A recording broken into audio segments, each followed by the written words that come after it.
This year will be the 18th year training the Special Forces.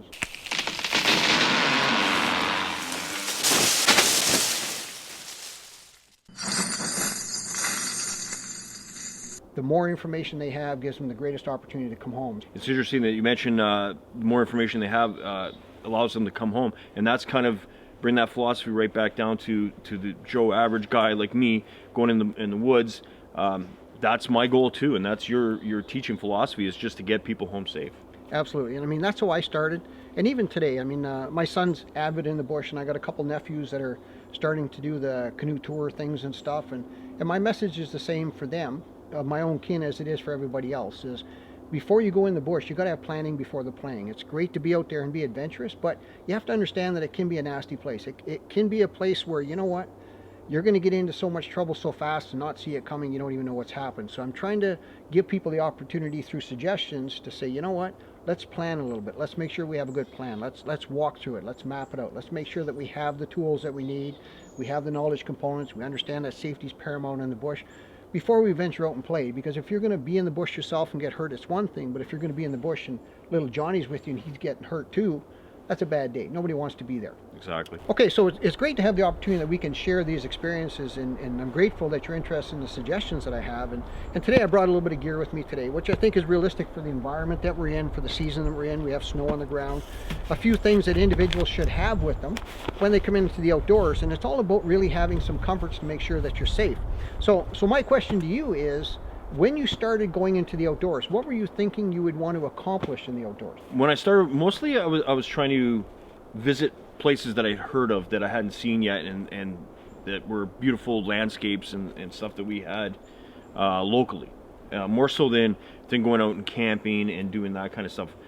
But it kind of morphed into the more time you spend in the woods and in the bush, the more time you want to stay out there, and it's the mystery of the unknown. So then you get into more of the camping and spending time out there and hiking and going to unexplored places. So that's kind of how it worked for me.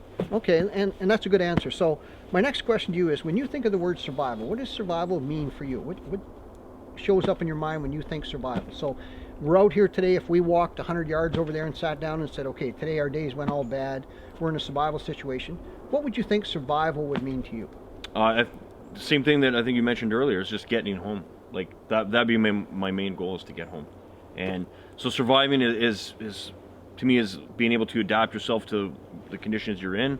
If you're in the outdoors, do you have a lighter with you? Do you have a knife? Can you eat? Can you get drinkable water? Do you have the means to do that kind of stuff? That to me is survival. So yeah.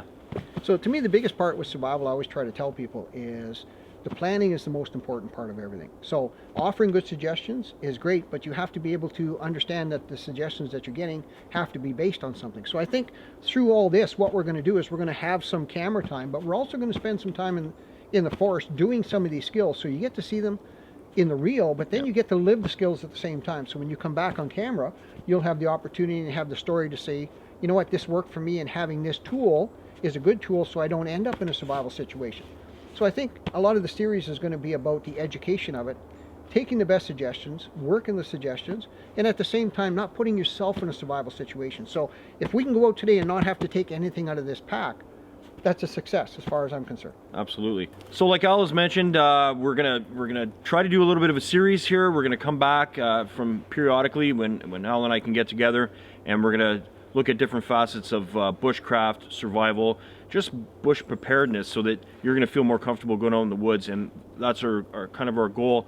And I know it's Al's goal to share the vast knowledge he has, and just put it down for regular folk like me. And I'm going to be the guinea pig in a lot of this stuff, right? Because we're going to do some stuff, and Al's going to put me to the test here and there. So I'm learning at the same time that you'll be learning. So I think it'll be a fun series. I really want to thank Al for doing this. He's an incredible person who's, wanting to give back to the community. Appreciate you coming on. Thanks for having me. Look forward to this continued series, and yeah, it's going to be a lot of fun. I'm looking forward to it.